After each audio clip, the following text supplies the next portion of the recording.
We are living through a paradox of connection. People feel lonelier than ever, yet our technologies, especially AI chatbots and social robots, have never been more conversational, responsive, or emotionally attuned. More and more, individuals are turning to artificial companions for comfort, conversation, and even love.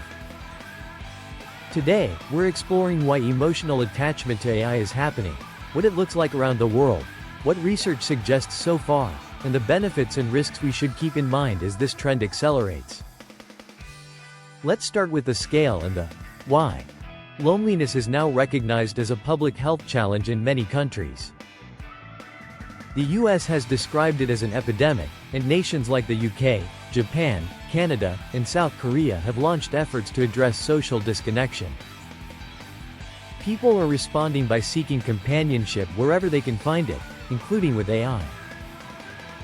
Companion platforms such as Replica, Character AI, and China's Xiaois have attracted large, highly engaged user bases. Many users now spend meaningful daily time with AI companions, integrating these interactions into their routines for comfort, conversation practice, or emotional support. What draws people in? The answer is complex. Some turn to AI because it's always available, non-judgmental, and remembers details about prior conversations. Others value the safety of sharing thoughts without fear of social stigma. Studies of active companion chatbot users find varied patterns. Some are well-adjusted and use AI moderately. Others are lonely or socially anxious and use AI more intensively. The same technology can play very different roles for different people.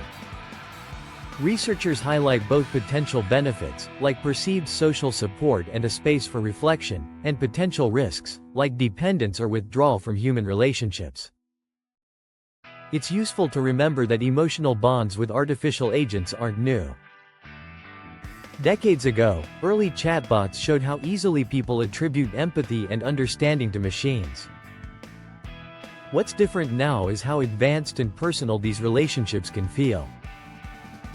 Modern AI agents can sustain context, mirror emotions, adopt roles, and build a sense of continuity over time.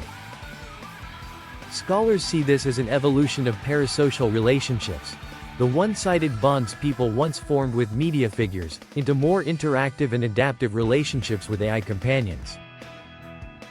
In short, we have moved from talking at screens to talking with them. Now let's look at how this plays out around the world. In China, AI romance and companionship are highly visible on social platforms. Analyses of online communities, combined with interviews, describe users forming deep emotional bonds with self-created AI partners. Many report a high willingness to self-disclose, increased positivity without social stigma, and a sense of agency in shaping their companion's personality. At the same time, concerns arise about data security, language bias, and blurred boundaries between fantasy and reality. Historically, China's empathetic chatbots have normalized the idea of AI as a friend or partner, making emotional attachment to AI feel familiar to many users. In Japan, social robots have been part of everyday life and culture for years. Pepper has appeared in retail and care settings, while home robots like Lovit are designed specifically to offer affection and comfort. Japan's broader policy discourse around social isolation, coupled with familiarity with character companionship, creates an environment where people form bonds not only with chatbots but also with physically embodied robots. You'll find a mix of community initiatives aimed at strengthening human ties, alongside growing acceptance of AI companions for soothing presence and routine support. In the United States, companion apps have spread rapidly.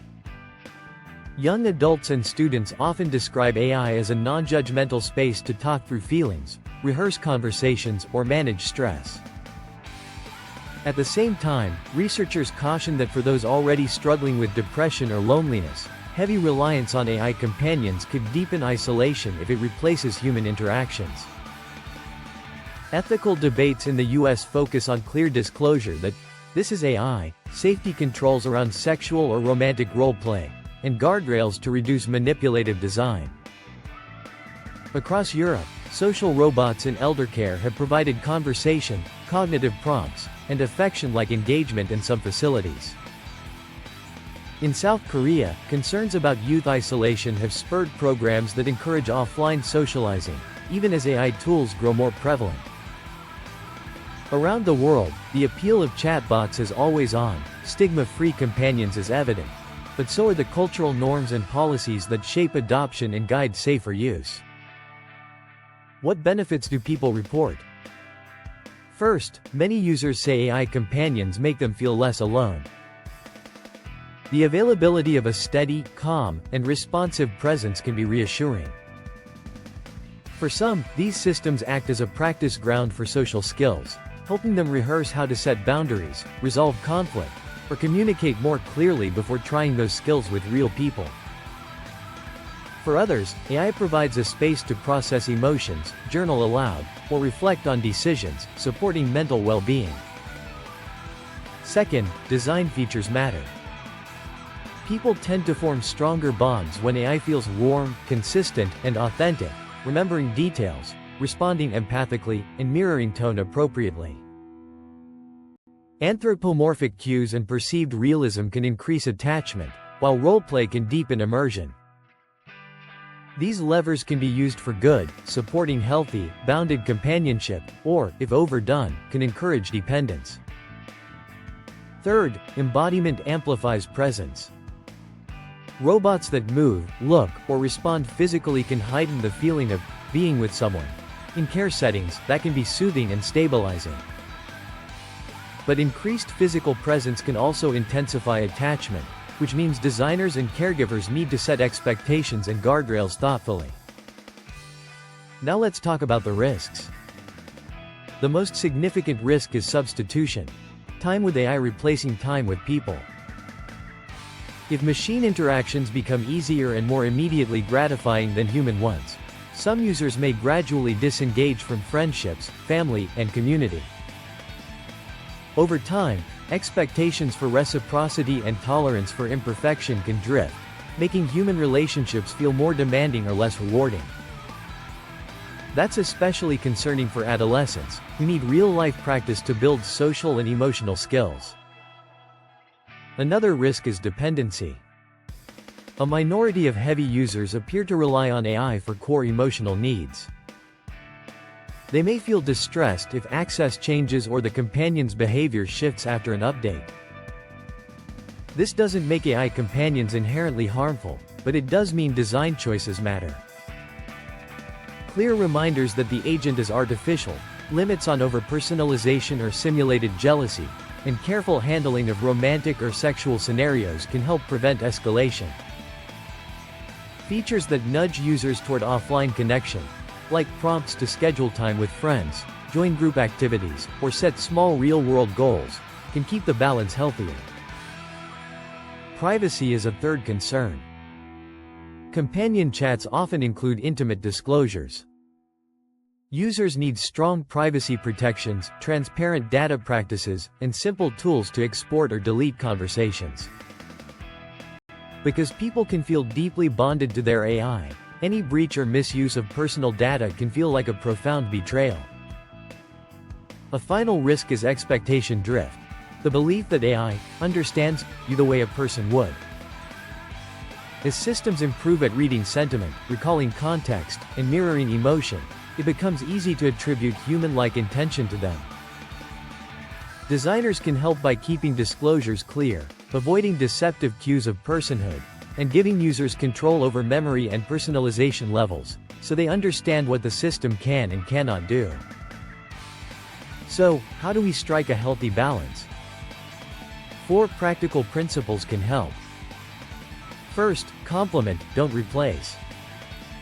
Build AI companionship to scaffold human relationships, encouraging outreach to friends and family, connecting people to communities, and providing low-stakes practice for real-world social skills. The goal is to make human connection easier, not unnecessary. Second, protect the vulnerable. Identify patterns that correlate with distress or dependency and offer optional guardrails. Gentle time use reflections, customizable privacy controls, and easy access to support resources. Make it simple to set personal limits and take breaks. Third, be honest about what AI is. Maintain clear disclosures, avoid manipulative illusions of personhood, and let users choose how much memory, roleplay, and personalization they want. Respecting user agency builds trust. Fourth, study and iterate. Outcomes vary by user.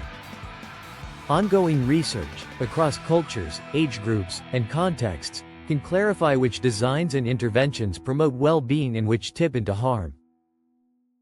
This isn't a one-time decision, it's a continuous process of learning and improvement. Let's end with a balanced perspective. Emotional attachment to AI is not a niche curiosity, it's a mainstream phenomenon emerging across cultures. For many, it feels real. For some, it does real good. For others, it can go wrong. The right question isn't whether people should feel connected to machines. The right question is how we design these systems, and the societies around them, so that machine companionship supports, rather than substitutes for, the relationships we are wired to need. If we get that balance right, AI can be a bridge back to each other, not a wall between us. Thanks for watching. Please like, subscribe and share.